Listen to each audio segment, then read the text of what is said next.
coordenamos. No hay coordinación horaria. Bueno, ¿empezamos? Sí. Bueno, muchísimas gracias a todos por estar aquí. Voy a intentar no hablar súper rápido. Mi nombre es Griselda Palleres, soy de Argentina, de la ciudad de Buenos Aires, y pertenezco a la Universidad de Buenos Aires. Y me acompañan en el panel Silvia Shore, que también representa a Brasil, a la ciudad de San Pablo, y es de la Universidad de San Pablo. Y Alexia Suárez, de la Universidad de Puerto Rico y del proyecto Felicidad. Lo que les proponemos aquí es, esto forma parte de la red, me escucho rara, esto forma parte de la red que presentamos en el panel anterior. La red se conforma en este momento en al menos 3 comisiones, de las cuales una de la comisión es comunicación. Nosotras 3 en principio pertenecemos a la comisión de investigación y hay una tercera que sería más de intercambio y es más similar a lo que hemos hecho en la presentación anterior.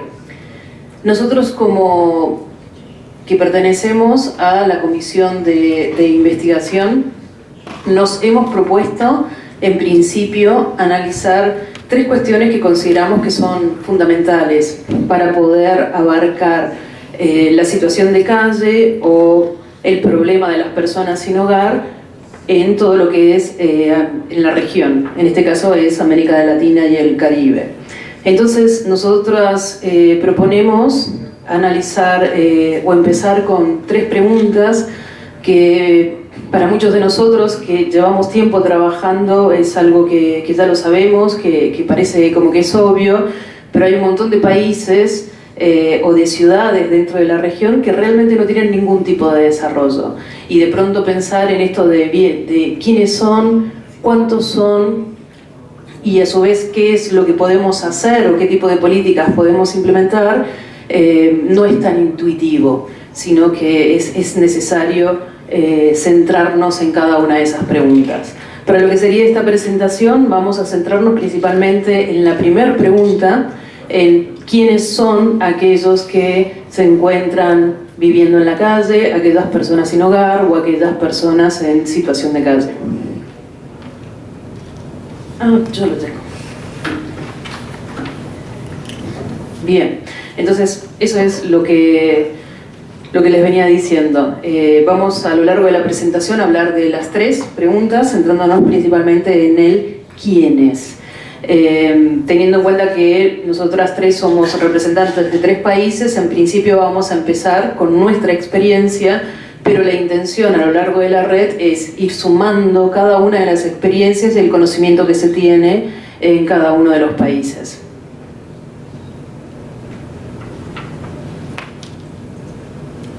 Y ahí entonces es como decimos, bueno, hay una cuestión que es fundamental en cuanto a las distintas formas de denominar. En el caso de la Argentina es lo que se conoce el problema en sí, es como situación de calle, y dentro de lo que es ese problema podemos encontrar a las personas en situación de calle efectiva, que es aquella que está dentro del espacio público y las instituciones, y el riesgo a la situación de calle. Esta distinción entre lo efectivo y el riesgo en sí es algo que también comparte Puerto Rico, y en el caso de Brasil se encuentran en este momento en una discusión de la categoría. Pero bueno, eso Silvia más adelante nos va a hablar con detenimiento de la experiencia específica de Brasil y de cómo la red está discutiendo todas estas cuestiones hacia el interior.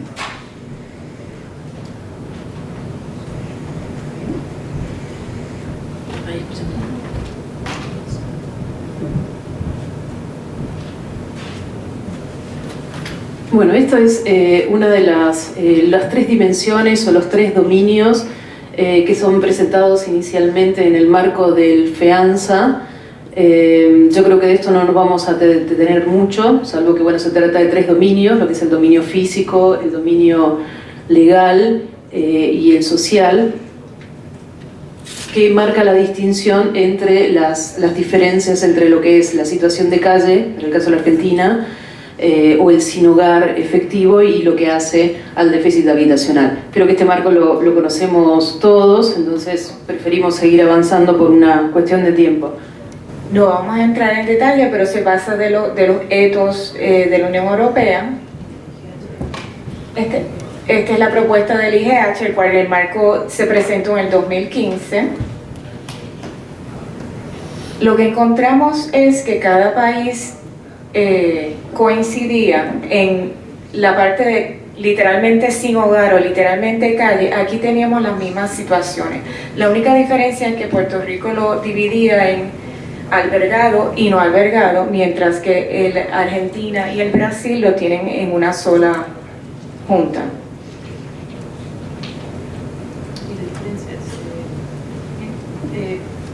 Hay una cuestión que en lo que coincidimos y que pensamos que eso va a ser coincidencia en todo lo que es el área de la región, es decir, nominalmente hay distintas maneras de poder dar cuenta del problema, pero siempre estamos hablando de la misma población, de la misma situación y del mismo grupo de personas. La diferencia sería que y eso sí es algo que también lo estamos hablando y que sabemos que es una discusión internacional, de cómo delimitar en sí quiénes están dentro y quiénes están fuera de la categoría. Ese es un desafío muy grande, a muchos países les llevó realmente años poder definirlo. Entonces, de pronto, brindar ahora un marco como puede ser el del IGH, como es el ethos del FEANZA, consideramos que es fundamental para poder comenzar con las discusiones.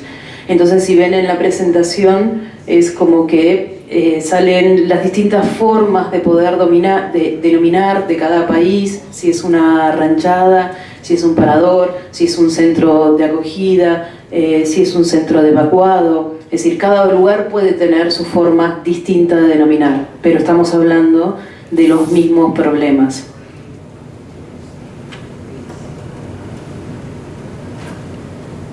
Y aquí hay una distinción que consideramos que es fundamental, que es muy particular a veces de lo que es la situación latinoamericana y del Caribe, por supuesto, donde estamos hablando de déficit habitacionales o de dificultades para acceder a políticas habitacionales muy marcadas.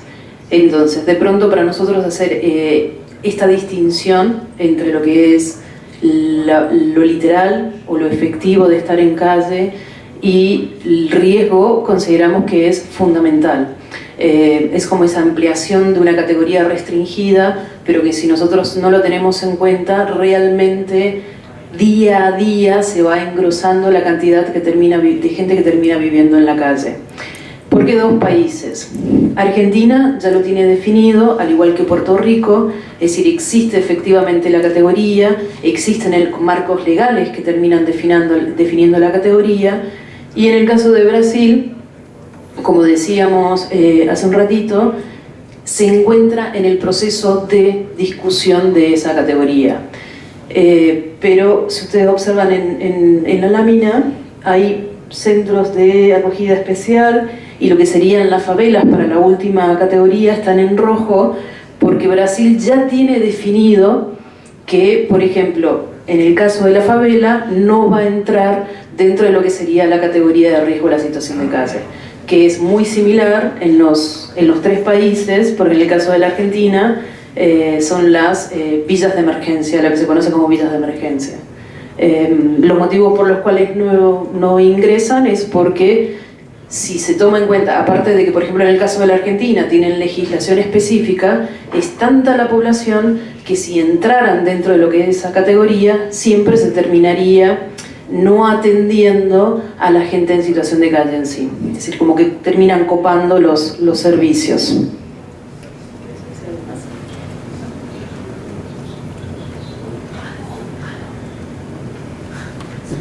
Y bueno, esto es lo que les venía diciendo hace un ratito, es decir, nominalmente podemos encontrar diferencias, estamos hablando de exactamente la misma población, lo importante es definir quiénes entran y quiénes quedan fuera de la categoría, Pero en principio, para poder buscar este marco común, estamos haciendo mención de dos cuestiones. Por un lado, el concepto de situación sin hogar, situación de calle, haciendo hincapié en la temporalidad y en la posibilidad de que este problema sea superado, y la necesidad de contemplar dentro de lo que serían las categorías el riesgo, por esta dificultad que existe a nivel latinoamericano y del Caribe de acceder a políticas habitacionales.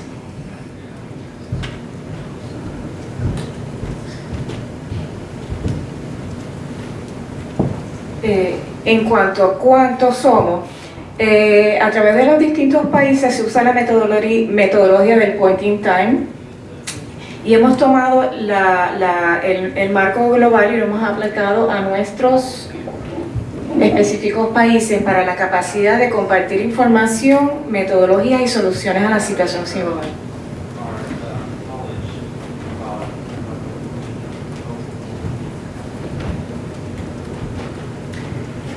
Por ejemplo, aquí tenemos una tabla donde nos muestra que a nivel nacional pues lo ha hecho el Brasil, Puerto Rico lo hace cada 2 años, ahora está por salir los números del 2017, Argentina también lo ha hecho, pero más bien en Buenos Aires, y más que el número, estamos viendo cómo ahora podemos comparar de país a país las mismas poblaciones entre las mismas características.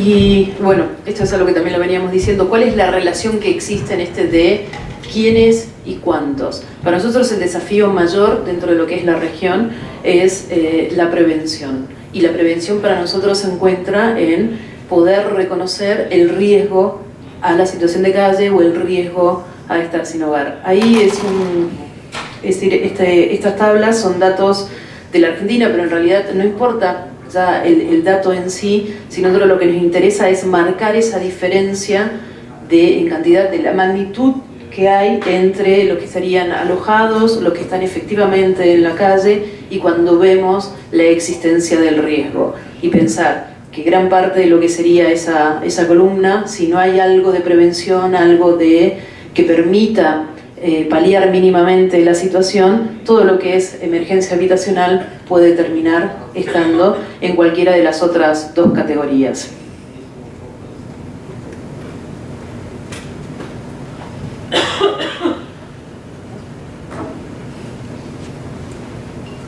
En base al idioma común hemos podido ver cómo a través de nuestros países se implementan las metodologías, las políticas públicas y las prácticas, y hemos podido encontrar similitudes, aunque hay diferencias, encontramos una forma integrada, similar en cada país para afrontar esta situación.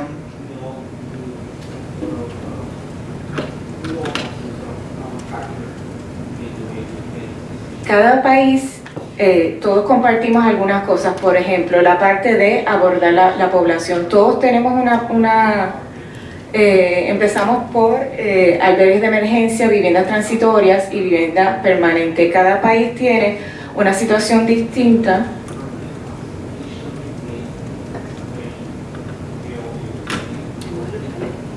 De modelo de escalera, pero en Puerto Rico ya desde hace 2 años todo se aborda desde el modelo de Housing First en todas las fases.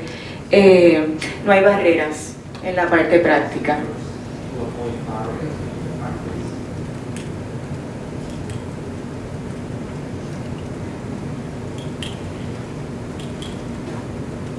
Entonces, en realidad lo que pensamos es que Puerto Rico en sí es casi una de las excepciones dentro de lo que sería la región que estamos analizando, y donde el modelo de escalera en realidad es lo que prevalece y lo que siempre se termina haciendo en una primera instancia en cada uno de los países que estábamos viendo.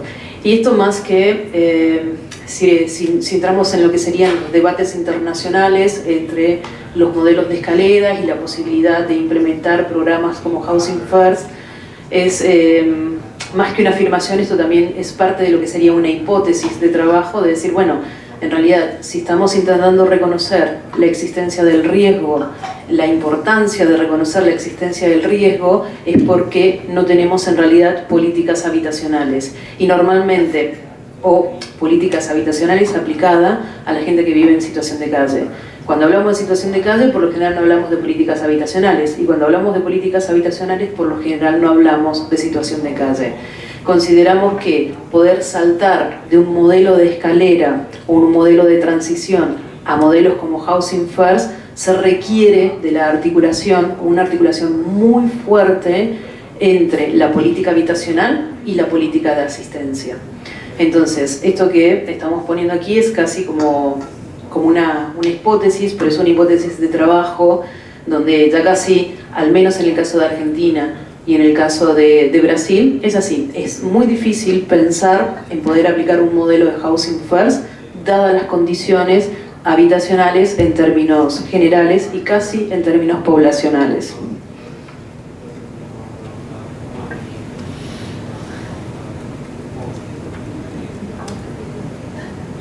Bueno, y esta ya estamos terminando. Y estos serían nuestros objetivos, nuestras conclusiones. Gran parte ya las hemos adelantado, y es la necesidad de poder reconocer aquellas situaciones encubiertas que, si no son tratadas a tiempo, terminarían dentro de lo que es la situación de calle. La ruptura o la desarticulación que hay entre políticas habitacionales y políticas de asistencia, o como modelos de transición donde solamente se satisfacen determinadas necesidades.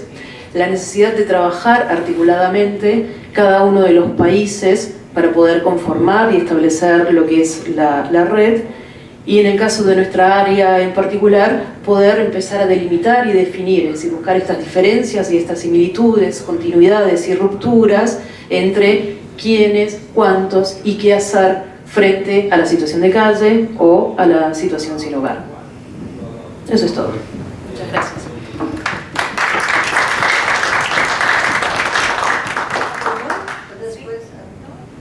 ¿Puedo tener una pregunta? Me llegó el micrófono. Ah, perdón,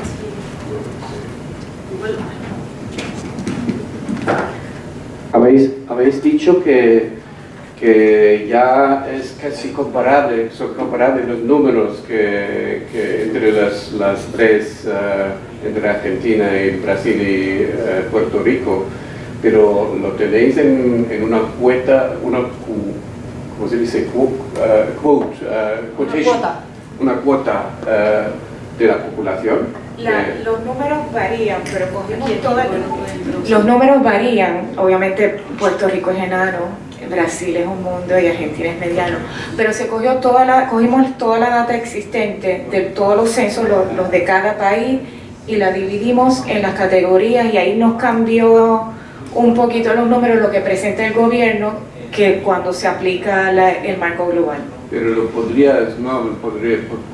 podríais decir que son tantos por 1000 habitantes en Puerto Rico, bueno, sí, en realidad se puede hacer, eso no es tan complejo. El complejo en sí, o lo complejo en sí, por ejemplo, en el caso de la ciudad de Buenos Aires, es que las metodologías que se utilizan y el modo en que se implementa realmente en la actualidad no es un número representativo. No podemos decir que estamos hablando de 800 personas. Entonces, en el caso de la ciudad de Buenos Aires, adrede no se hace esa relación, porque si no la tasa comparada con la población sería extremadamente baja y dirían incluso que no es un problema. Entonces, por eso ahora, en abril y en mayo, se implementó un censo que lo hacen las organizaciones. Se terminó llamando censo popular, y es justamente para poder responder a este número que brinda el gobierno de la ciudad, donde sabemos las organizaciones que no son 800 personas las que viven en situación de calle.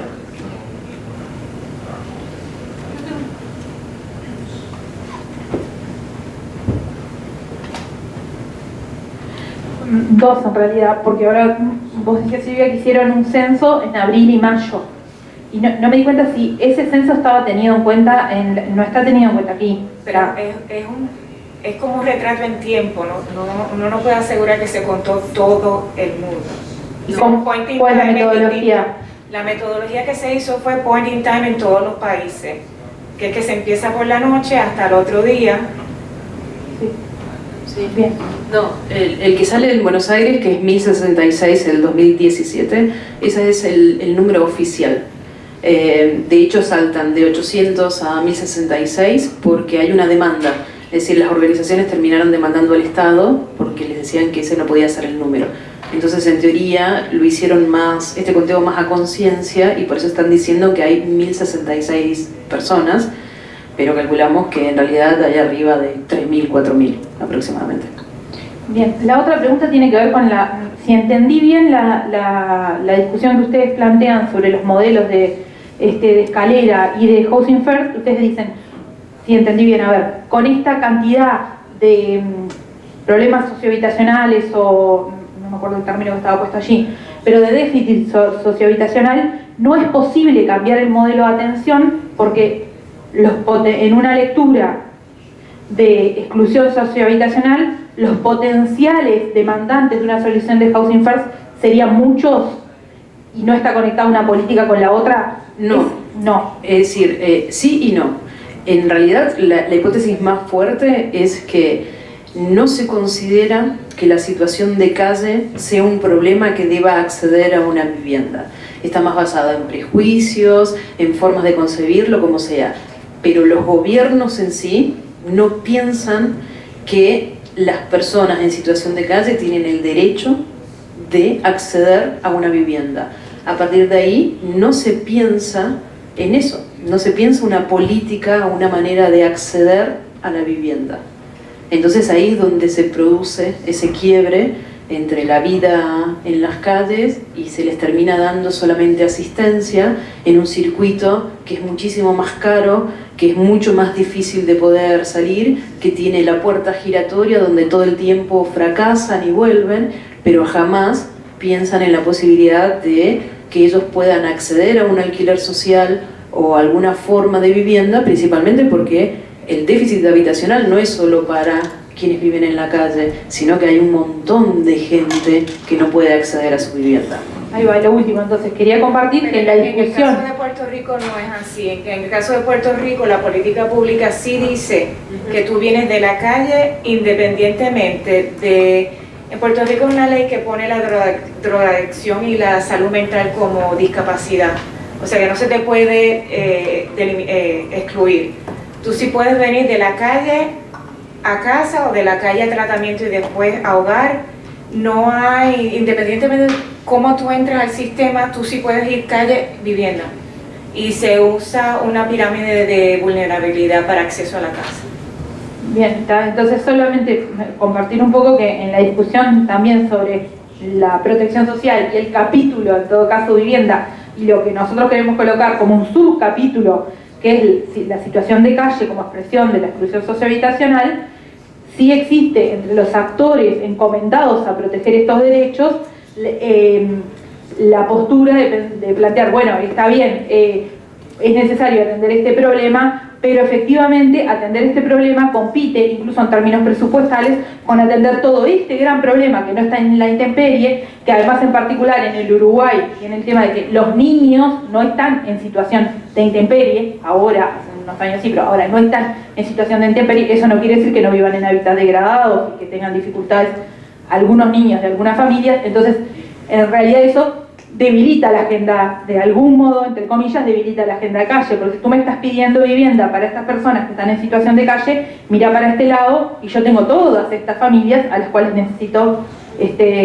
priorizar, digamos, ¿no? En un sentido que también es compartible, ¿no? La primera infancia, los niños, el desarrollo, todo. Ahí hay una agenda que hay que saldar con criterios de derechos humanos, pero con criterio de priorización del presupuesto, etcétera, etcétera, y con datos. Eso realmente, esa es la respuesta que da el gobierno. Acá lo que se está diciendo es, tenés que tener eso y esto. Las dos cosas. Okay. ¿Puedo hablar sobre la cuestión? En Brasil, lo que sucede es... estoy hablando español, fantástico. No me di cuenta, no me di cuenta.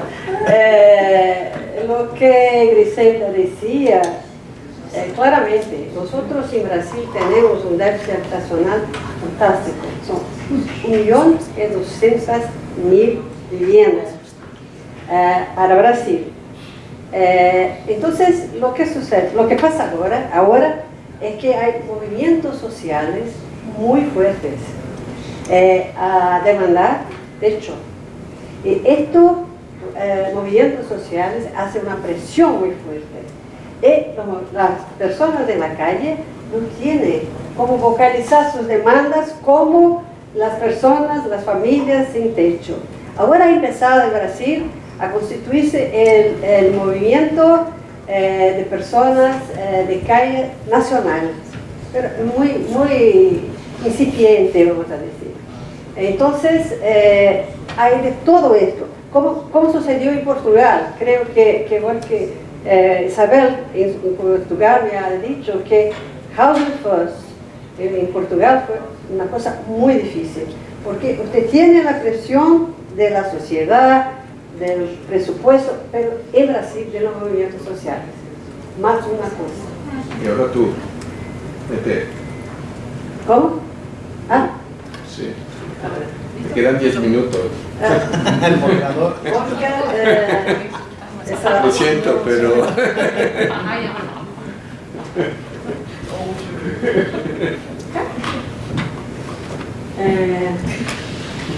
Yo me di cuenta de una cosa que voy a compartir con ustedes.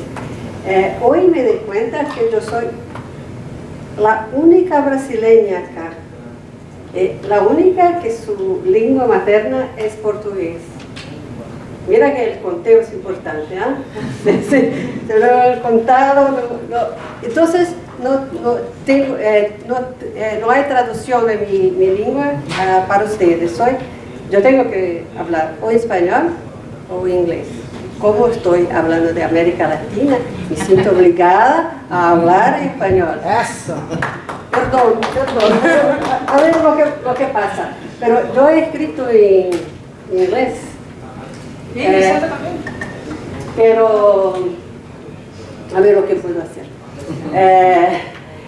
Primeramente me gustaría decirles que todo empezó en Brasil con la necesidad de hacer una revisión de la definición de población en situación de calle para nuestro país.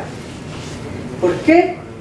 Porque desde 2000, la población, donde empiezan los registros confiables, la población empezó a crecer a una tasa media anual en São Paulo, por ejemplo, de 4.1 al año. Entonces, solamente en São Paulo. Entonces, lo que pasa es que el crecimiento de la población ha traído mudanzas, cambios importantes en la forma como la población ocupa el espacio público. Surgieron formas distintas de abrigamiento, de viviendas improvisadas en la calle, muchas que no conocíamos hasta 2 años atrás. Se multiplicaron y nos trajeron una situación que no había sido incluida en los conteos anteriores, primeramente. Segundo, que la red de los proveedores de servicio se expandió y se diversificó también. Entonces, no era posible continuar trabajando con la definición de población en situación de calle que veníamos usando desde 2000. También por el trabajo conjunto con Argentina y Puerto Rico nos animó, nos motivó a hacer el trabajo y traer el trabajo acá, porque creemos que es una parte importante de la creación de la Common Language, como Griselda ha dicho. Ahora el trabajo. que hicimos. Fue para nosotros brasileños, el trabajo fue muy productivo. Primeramente, partimos de la referencia conceptual de IGH, que ustedes han presentado no solamente en 2015, pero también en el paper, el APTAR 3. Partimos de allá. ¿Por qué? Primeramente porque estaba hecho. Nos gustó mucho porque era un trabajo que es una acumulación de trabajo, ¿no? No vamos a crear algo que viene siendo ya trabajado mucho tiempo, con la contribución de FEANZA, después de IGA. Entonces, partimos de ahí. Tomamos las tres, llamamos de estratos, pero tomamos los tres bloques, 1, 2 y 3, definido en el paper. Pero sabiendo que el bloque 3, el estrato 3, no está incluido en la definición estricta de población en situación de calle. Pero vamos a ver que fue mucho importante, muy útil hacer el análisis del bloque 3. ¿Qué hicimos? Primeramente, hicimos un trabajo de verificación de las contrapartidas de segmentos dentro de cada estrato, lo que había en Brasil, los datos que había en Brasil y la propuesta de la definición de AG, estrato por estrato. Entonces, el primer punto fue bloque 1 y 2, estrato 1 y 2, como quieran llamar, hacer la correspondencia con lo que habíamos de información en Brasil. Lo mismo hicimos con lo estrato 3, pero el objetivo de la comparación fue distinto.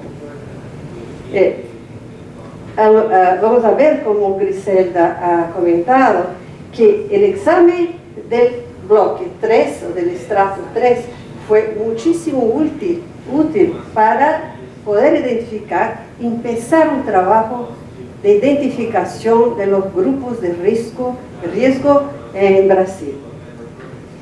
Y al mismo tiempo hicimos un trabajo que creemos muy útil también de una verificación de la disponibilidad de datos secundarios, no solamente datos primarios con point-in-time surveys, pero también con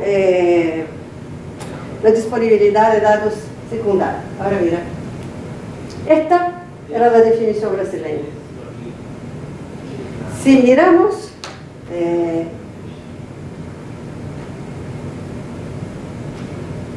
vamos a ver que el espíritu de la definición está muy próximo de la definición de IGH.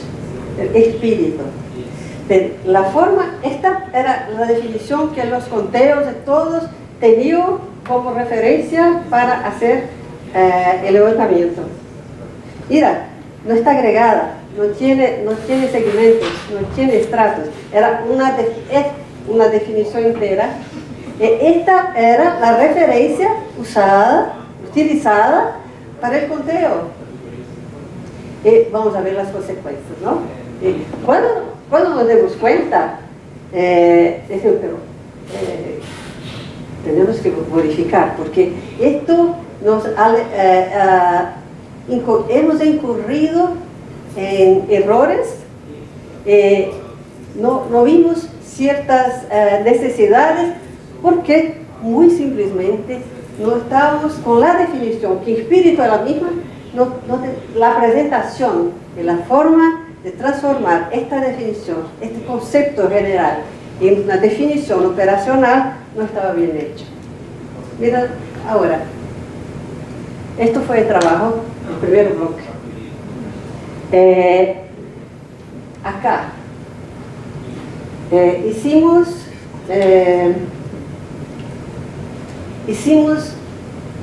la verificación de todos parks, rails, embankment, underbridge.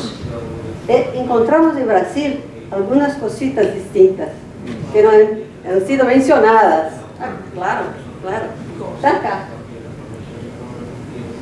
Old iron deposits. Creo que es algo muy particular para Brasil. No sé, o todavía podría no estar mencionada en la definición, solamente porque la definición es general, ¿no? Entonces hicimos punto por punto la comparación. Y mira, claro, oh my God, ¿de dónde vamos?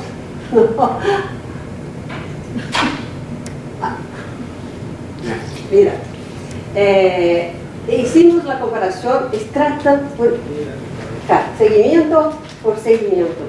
Por ejemplo, acá vimos que, perdón, Aquí. ahí, no, pasó.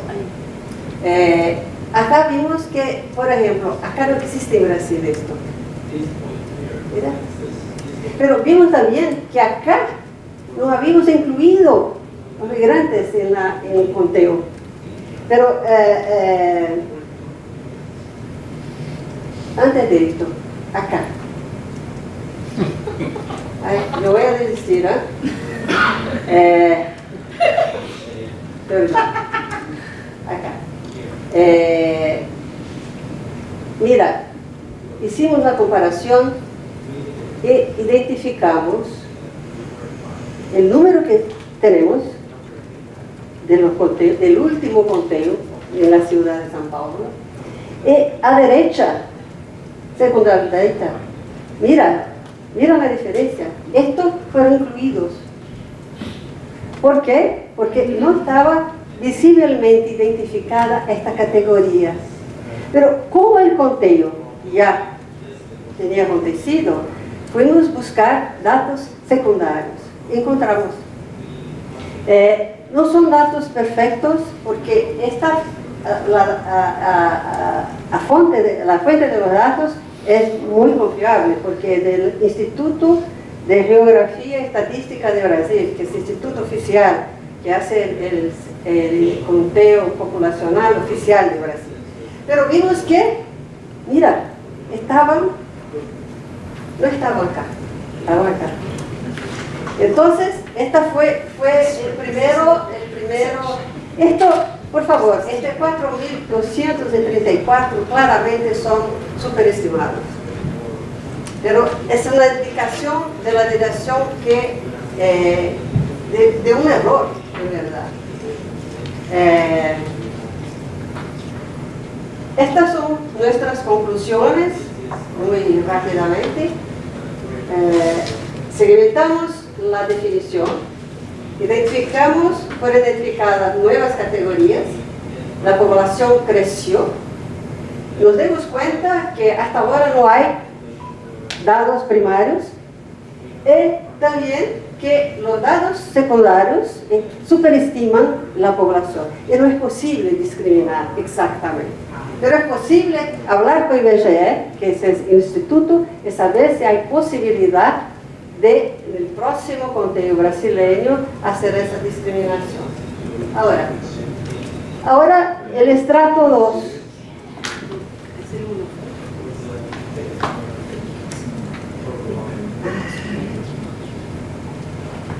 Estrato 2, la red. Acá la red de servicios. Y acá las cosas se pasaron un poquito distintas, fueron distintas. ¿Por qué? Primeramente, porque nos damos cuenta que la red brasileña es mucho más diversificada y no cabe directamente en la distinción que está siendo hecha entre 2A y 2B.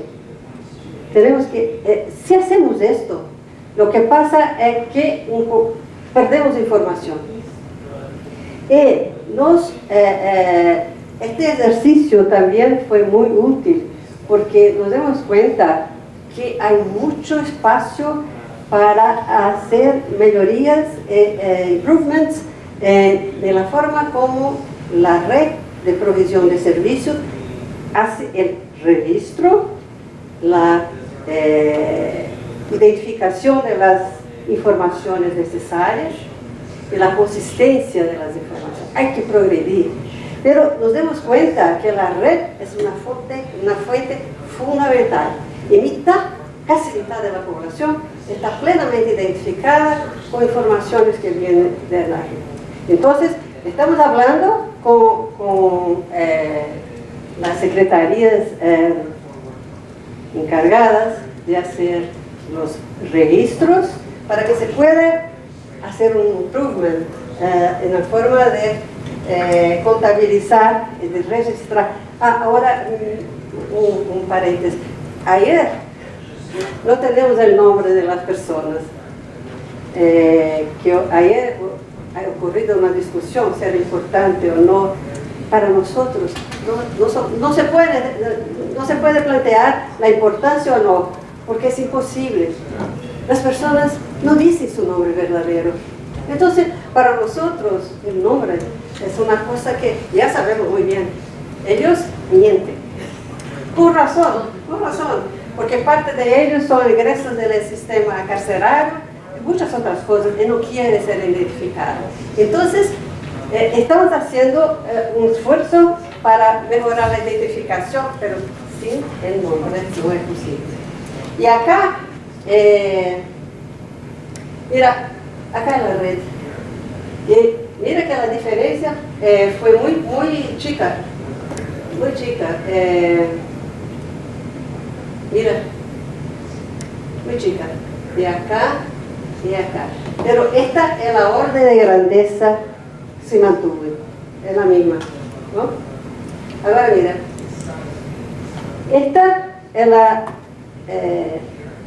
desagregación de los servicios de la red por categorías que están en 2B del estrato 2 de AIG.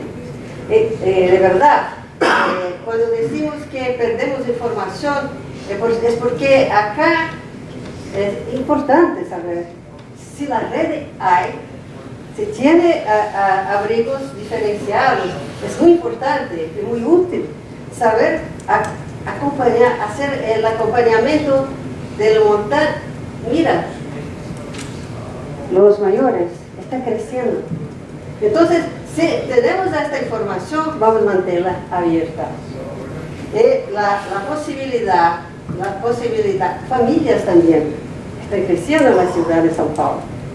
Entonces, no vamos a mantener la definición, tiene la definición general, pero vamos a continuar a mantener la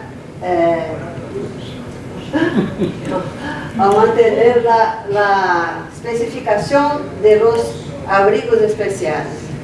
Y acá, el último, prometo que ya voy a terminar, fue muy importante para nosotros, porque acá están las categorías. Gracias, Griselda. Acá están las categorías de AIG. Mira lo que pasa. Fue posible identificar. Estas son las de Brasil, en rojo, que no están presentes. Nosotros identificamos, pero categorías de qué?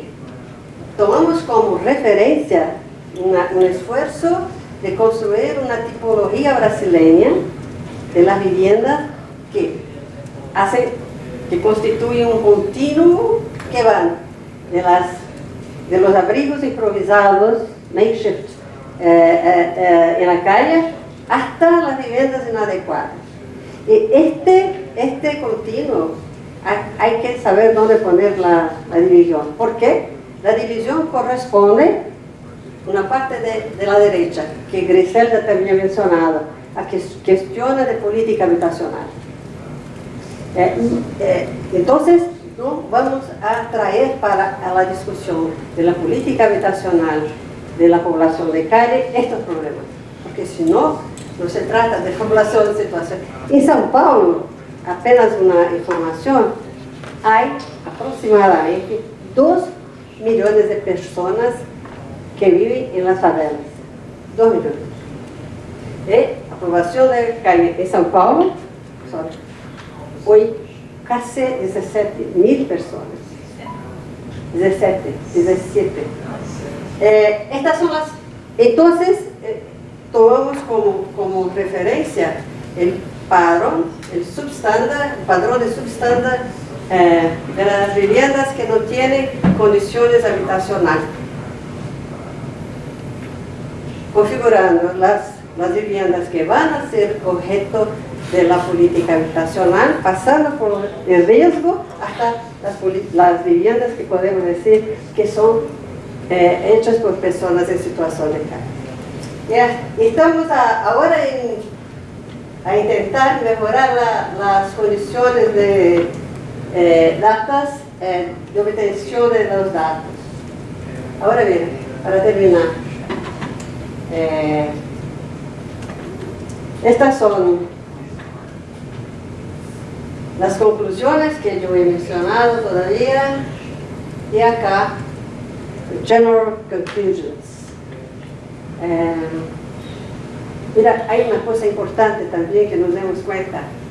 Sabes que la cuestión del idioma es importante, la traducción del idioma, no solamente de las categorías empíricas, pero el idioma también. Entonces, hemos hecho un esfuerzo para que a partir de ahora tenemos una definición muy clara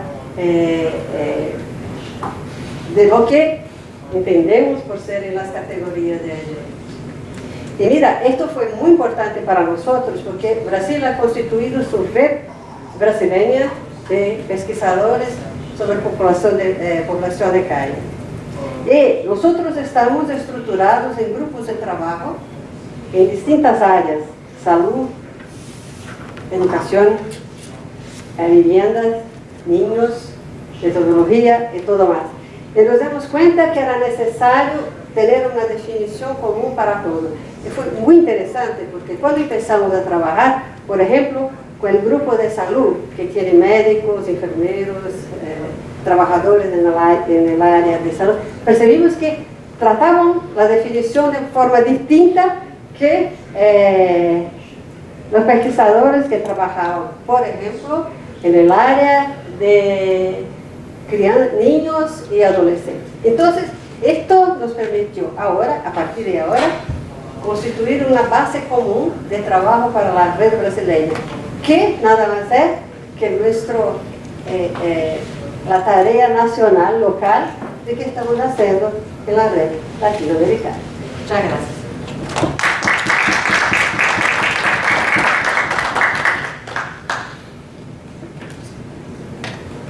¿Acabamos? ¿Bajamos?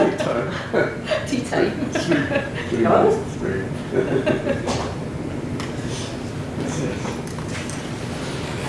Juan Martín, yo no llevo sigue.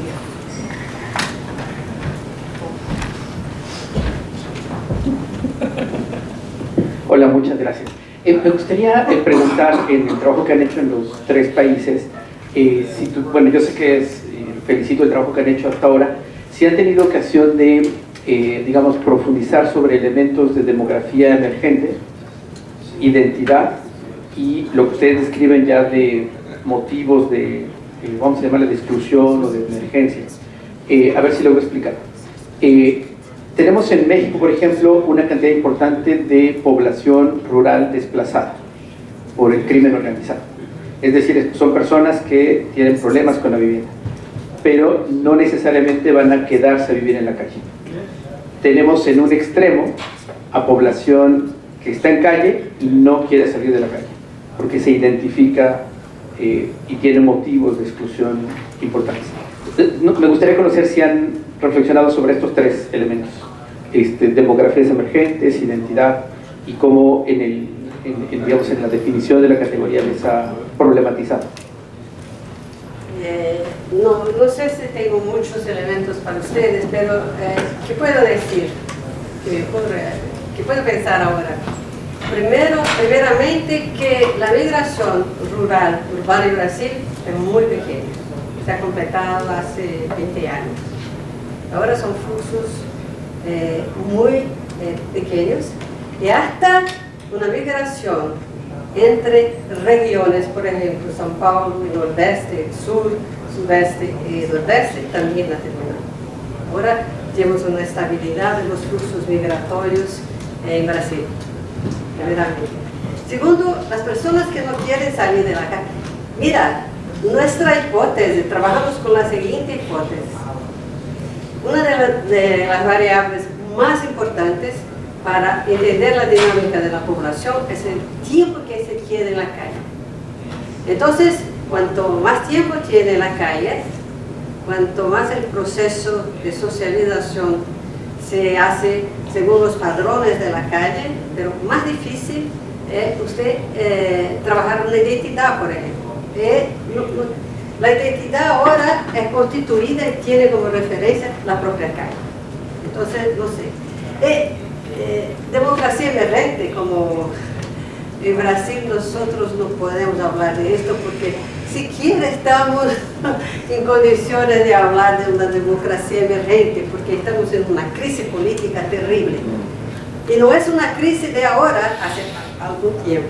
Entonces, las condiciones políticas de Brasil están muy complicadas. Para nosotros, lo que cuenta, lo que es importante, es que las condiciones políticas que vale la democracia son importantes para que se pueda discutir, promulgar y analizar, evaluar las políticas públicas. Para ello.